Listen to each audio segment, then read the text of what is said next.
આજે હું મારા જીવનમાં પહેલી વખત ગુજરાતના મુખ્યમંત્રીને મળ્યો. દિલ્હી અને પંજાબના મુખ્યમંત્રીને તો ઘણું મળ્યો. અને આ ઇકો ઝોન નાબૂદ કરવા માટે મેં આજે મુખ્યમંત્રીશ્રીને રજૂઆત કરી છે. અને રજૂઆતમાં મેં આસામ સરકારનો રેફરન્સ લીધો છે. ઢોરનો પણ વીમો હોય છે, કેમેરાનો વીમો છે, મોબાઈલનો વીમો છે, માણસનો વીમો છે, મકાનનો પણ વીમો છે, સોના ચાંદીનો પણ વીમો છે. તો ખેડૂતના પાકનો વીમો કેમ નહીં? પણ આ પાક વીમાની યોજના અમલમાં નથી આવી, તો એનું જલ્દી અમલીકરણ થાય, ખેડૂતોને પાક વીમો આપવામાં આવે એવી મેં આજે માંગણી મૂકી છે. ગોપાલ ઇટાલિયા છે ગુજરાતના મુખ્યમંત્રી ભૂપેન્દ્ર પટેલને મળવા પહોંચ્યા હતા. વિસાવદર વિધાનસભાના પ્રશ્નો બાબતે મુખ્યમંત્રીને આજે તેઓ રજૂઆત કરવા માટે પહોંચ્યા હતા. અને ખૂબ તાજો અને ચર્ચિત મુદ્દો એટલે કે સહકારી એ અનાજનો ભંડોળ છે તેમાં ચોરી થઈ હતી.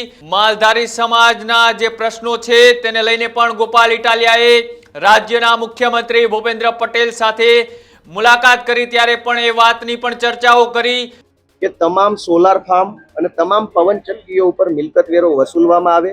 જો મિલકત વેરો લેશે તો 8,000 કરોડ રૂપિયાની રકમ ગામની પંચાયતને મળશે. ગામની પંચાયત આર્થિક રીતે સક્ષમ બનશે, ગામની પંચાયતનું સ્વભંડોળ વધશે, આત્મનિર્ભર બનશે, લોકોનું કામ થશે.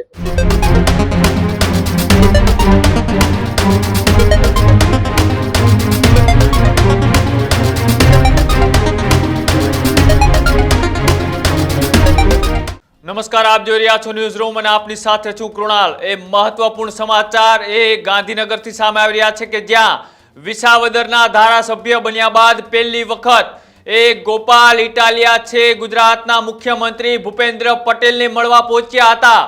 વિસાવદર વિધાનસભાના પ્રશ્નો બાબતે મુખ્યમંત્રીને આજે તેઓ રજૂઆત કરવા માટે પહોંચ્યા હતા. ત્યારે ધારાસભ્ય ગોપાલ ઇટાલિયા દ્વારા વિસાવદરના 5 મુદ્દાઓને લઈ એ મુખ્યમંત્રી સાથે ચર્ચાઓ કરી હતી. ઇકો ઝોનને લગતા હોય, પાક વીમાને લગતા પ્રશ્નો હોય, ટાઉનશીપને લગતા હોય કે પછી એ ખેડૂતોના અને મિલકત વેરા અને પવનચક્કીને લઈ આવા અનેક મુદ્દાઓને લઈ તેને ગુજરાતના મુખ્યમંત્રી ભૂપેન્દ્ર પટેલ સાથે એ ચર્ચાઓ કરી, રજૂઆત કરી. અને ખૂબ તાજો અને ચર્ચિત મુદ્દો એટલે કે સહકારી એ અનાજનો ભંડોળ છે તેમાં ચોરી થઈ હતી. આ મામલે એ મોટું ઘમાસાણ થયું હતું. તે મામલાની પણ ગોપાલ ઇટાલિયાએ મુખ્યમંત્રીને રજૂઆત કરી. માલધારી સમાજના જે પ્રશ્નો છે તેને લઈને પણ ગોપાલ ઇટાલિયાએ રાજ્યના મુખ્યમંત્રી ભૂપેન્દ્ર પટેલ સાથે મુલાકાત કરી, ત્યારે પણ એ વાતની પણ ચર્ચાઓ કરી. અને ગોપાલ ઇટાલિયા ધારાસભ્ય બન્યા બાદ પહેલી વખત એ મુખ્યમંત્રી ભૂપેન્દ્ર પટેલની મુલાકાતે પહોંચ્યા હતા. તેમના વિસ્તારના અલગ અલગ મુદ્દાઓને લઈ તેમને મુખ્યમંત્રી સાથે ચર્ચાઓ કરી હતી. અને ત્યારબાદ જ્યારે ગોપાલ ઇટાલિયાએ આ સમગ્ર મુલાકાતમાં શું ચર્ચા કરવામાં આવી, કયા મુદ્દાઓની તેમને રજૂઆત કરી, તે મામલે ગોપાલ ઇટાલિયાએ શું કહ્યું, આવો તે પણ સાંભળીએ. ગોપાલભાઈ, મુખ્યમંત્રીને મળ્યા છો, કયા કયા વિષયો હતા અને પહેલી મુલાકાત હશે આજે? આજે હું મારા જીવનમાં પહેલી વખત ગુજરાતના મુખ્યમંત્રીને મળ્યો. દિલ્હી અને પંજાબના મુખ્યમંત્રીને તો ઘણું મળ્યો, પણ ગુજરાતના નાગરિક તરીકે ગુજરાતના મુખ્યમંત્રીને હું આસાનીથી મળી શકું એવો હક, એવો અધિકાર મને વિસાવદર ભેસાણની જનતાએ આપ્યો છે. એનો પહેલા હું આભાર માનું છું. મેં આજે અમારા વિસાવદર ભેસાણ મત વિસ્તારના અતિ મહત્વના 5 નીતિ વિષયક પ્રશ્નો બાબતે માનનીય મુખ્યમંત્રી સાહેબને રજૂઆત કરી છે. એમણે બહુ શાંતિપૂર્વક રીતે મારી રજૂઆત સાંભળી છે. અમારા વિસ્તારનો સૌથી મહત્વનો ગંભીર પ્રશ્ન ઇકો સેન્સિટિવ ઝોનનો છે. કુલ 3 જિલ્લા, 15 જેટલા તાલુકા, 196 કરતાં પણ વધુ ગામને અસર કરતો આ ઇકો સેન્સિટિવ ઝોનનો મુદ્દો જે છે એનાથી ખેડૂતો નારાજ છે. ઇકો ઝોનનો વિરોધ કરી રહ્યા છે ખેડૂતો. અને આ ઇકો ઝોન નાબૂદ કરવા માટે મેં આજે મુખ્યમંત્રીશ્રીને રજૂઆત કરી છે. અને રજૂઆતમાં મેં આસામ સરકારનો રેફરન્સ લીધો છે.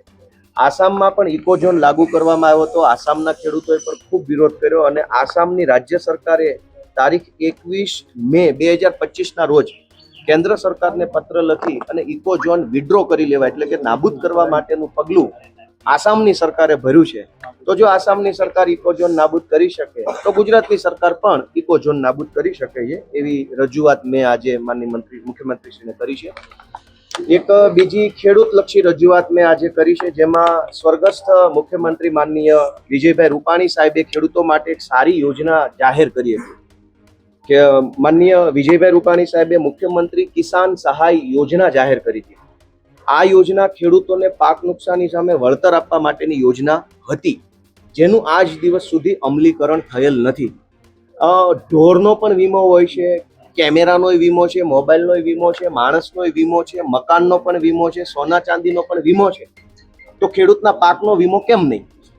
તમામ ચીજ વસ્તુઓનો સજીવ અને નિર્જીવ બધાનો વીમો છે, પણ ખેડૂત જે પાક પકવે છે, જે પેદાશ પકવે છે, એનો વીમો નથી ગુજરાતમાં. માનનીય મુખ્યમંત્રીશ્રીને મેં રજૂઆત કરી છે કે સ્વર્ગસ્થ મુખ્યમંત્રી વિજયભાઈ રૂપાણી સાહેબ એક સારી યોજના અમલમાં મૂકવા માટે બનાવી હતી. એનું નામ છે મુખ્યમંત્રી કિસાન સહાય યોજના. આ યોજના અંતર્ગત અતિવૃષ્ટિ, અનાવૃષ્ટિ અથવા તો કમોસમી વરસાદ એટલે કે માવઠું થાય તો ખેડૂતોને 1 હેક્ટર દીઠ 20,000 રૂપિયાની મર્યાદામાં અને 1 હેક્ટર દીઠ 25,000 રૂપિયાની મર્યાદામાં સહાય ચૂકવવાની યોજના બનેલી છે. પણ આ પાક વીમાની યોજના અમલમાં નથી આવી, તો એનું જલ્દી અમલીકરણ થાય, ખેડૂતોને પાક વીમો આપવામાં આવે એવી મેં આજે માંગણી મૂકી છે. આ સિવાય અતિ મહત્વનો મુદ્દો, કેમ કે ગુજરાતમાં નવી અનેક મહાનગરપાલિકાઓ બની રહી છે. જૂનાગઢ મહાનગરપાલિકાનું પણ વિસ્તરણ થયું છે અને એની અંદર અમારા સુખપુર ને બીજા અનેક ગામો છે, ઝાંઝડા ચોકડી ઘણા ગામો છે, જેમાં મારા મત વિસ્તારના ગામો પણ જૂનાગઢની ટાઉન પ્લાનિંગની અંદર આવી રહ્યા છે.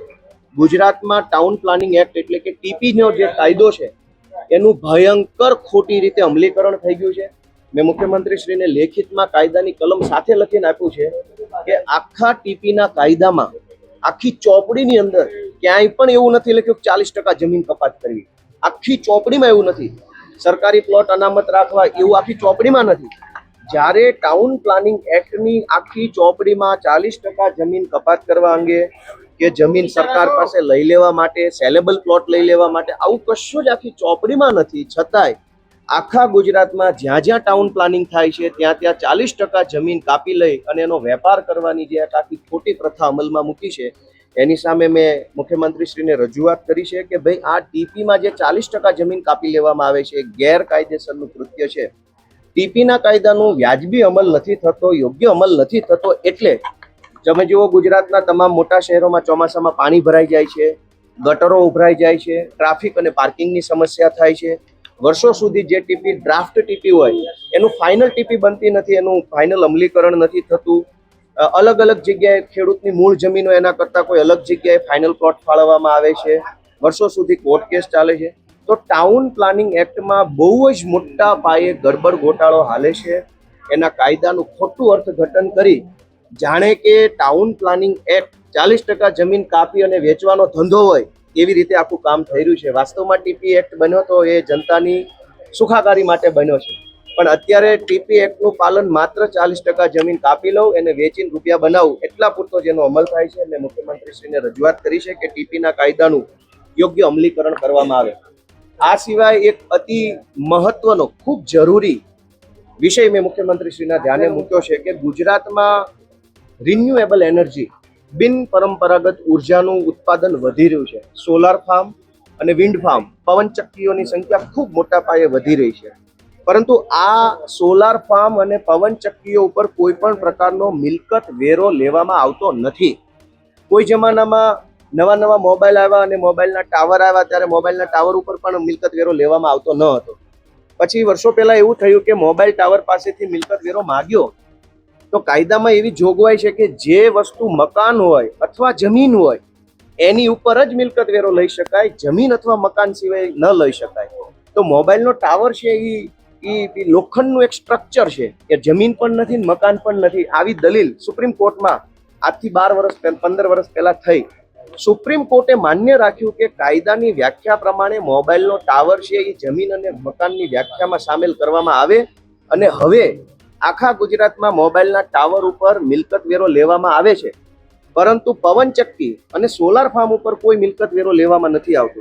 એટલે ગુજરાત સરકાર ગુજરાત પંચાયત અધિનિયમની કલમ 2 અને કલમ 200માં જો સુધારો કરે તો આખા ગુજરાતમાંથી સરકારને વર્ષે 8,000 કરોડ રૂપિયાની મિલકત વેરાની આવક થાય એમ છે અને આ આવક જે તે ગામની ગ્રામ પંચાયતને સક્ષમ અને સમૃદ્ધ બનાવી શકે એમ છે. એટલે મેં સરકારને વિનંતી કરી છે કે તમામ સોલાર ફાર્મ અને તમામ પવનચક્કીઓ ઉપર મિલકત વેરો વસૂલવામાં આવે. જો મિલકત વેરો લેશે તો 8,000 કરોડ રૂપિયાની રકમ ગામની પંચાયતને મળશે. ગામની પંચાયત આર્થિક રીતે સક્ષમ બનશે, ગામની પંચાયતનું સ્વભંડોળ વધશે, આત્મનિર્ભર બનશે, લોકોનું કામ થશે અને સરકાર ઉપર પણ ભારણ ઘટશે. જે તે ગામની ગામ પંચાયતને સક્ષમ અને સમૃદ્ધ બનાવી શકે એમ છે. એટલે મેં સરકારને વિનંતી કરી છે કે તમામ સોલાર ફાર્મ અને તમામ પવન ચક્કીઓ ઉપર મિલકત વેરો વસૂલવામાં આવે. જો મિલકત વેરો લેશે તો 8,000 કરોડ રૂપિયાની રકમ ગામની પંચાયતને મળશે, ગામની પંચાયત આર્થિક રીતે સક્ષમ બનશે, ગામની પંચાયતનું સ્વભંડોળ વધશે, આત્મનિર્ભર બનશે, લોકોનું કામ થશે અને સરકાર ઉપર પણ ભારણ ઘટશે. આ સિવાય છેલ્લો મહત્વનો વિષય મેં અમારા મત વિસ્તારના પશુપાલક માલધારીઓ માટે મેં મુખ્યમંત્રી સમક્ષ રજૂ કર્યો છે. અમારા વિસાવદર, ભેસાણ અને જુનાગઢ ગ્રામ્ય પંથકમાં માલધારી પરિવારના અનેક વ્યક્તિઓ વર્ષોથી રહે છે. વર્ષો પહેલા જંગલમાં રહેતા હતા, પછી ધીમે ધીમે એમને હેરાનગતિ કરી અને જંગલની બહાર કાઢી મૂકવામાં આવ્યા. ત્યાર પછી તેઓ ભટકતું જીવન જીવવા મજબૂર બન્યા છે. એમની પાસે ઢોર બાંધવા માટેની કોઈ જગ્યા નથી, એમની પાસે ઢોર ચરાવવા માટેની પણ વ્યવસ્થા નથી. મેં માનનીય મુખ્યમંત્રીશ્રીને વિનંતી કરી છે કે જે માલધારીઓ પરંપરાગત રીતે છેલ્લા 10 વર્ષથી ગામડામાં પશુપાલન કરતા હોય અથવા છેલ્લા 15 વર્ષથી શહેરોમાં પશુપાલન કરતા હોય, એવા પરંપરાગત પશુપાલનનો વ્યવસાય કરતા માલધારીઓને સરકાર ભાડા પટ્ટાથી ઢોર બાંધવા માટેનો વાડો ફાળવે. કેમ કે પશુપાલકો પાસે ઢોર બાંધવાનો વાડો નથી, એટલે એમણે મજબૂરીમાં સરકારી જગ્યા ઉપર ઢોર બાંધવા પડે છે. સરકારી જગ્યા હોય એટલે એમની ઉપર કાર્યવાહી કરવામાં આવે છે, ખોટી એફઆઈઆર કરવામાં આવે છે, એમને જેલમાં પૂરવામાં આવે છે, એમના પશુઓ છે એ જમા કરી લેવામાં આવે છે, પરિવારના સભ્યો હેરાન થાય છે. તો મેં માલધારી પશુપાલકો માટે વાડા ફાળવવાની નીતિ બનાવવાની રજૂઆત આજે માનનીય મુખ્યમંત્રી સાહેબને કરી છે. મારી આ 5 જે રજૂઆતો છે આમ તો મારા મત વિસ્તારને લાગુ પડતી તો છે જ, પણ આખા ગુજરાતને લાગુ પડતી છે. એટલે મુખ્યમંત્રીશ્રીએ મારી વાત સાંભળી છે. એમણે મને એવું કીધું છે કે આની ઉપર અમે જોઈશું, ચર્ચા કરીશું, વિચારણા કરીશું, કાયદાનો સ્કોપ જોઈશું, આની પ્રેક્ટિકાલિટી ચેક કરશું અને કંઈક સારું કામ કરવાનો સરકાર પ્રયત્ન કરે એવી મારી આશા છે. આજે હું વિસાવદરના ધારાસભ્ય તરીકે, ગુજરાતના દીકરા તરીકે જીવનમાં પહેલીવાર મુખ્યમંત્રીને મળ્યો તો મને સારું લાગ્યું, મજા આવી. અને અમારા વિસ્તારના લોકોનો બીજી વાર આભાર માનીશ કે મારા વિસાવદરના લોકોએ મને એને લાયક બનાવ્યો કે હું અહીંયા આવીને મુખ્યમંત્રીને વગર એપોઇન્ટમેન્ટે મળી શકું. તો આ બહુ મોટી વાત છે. હું બધાનો આભાર માનું છું.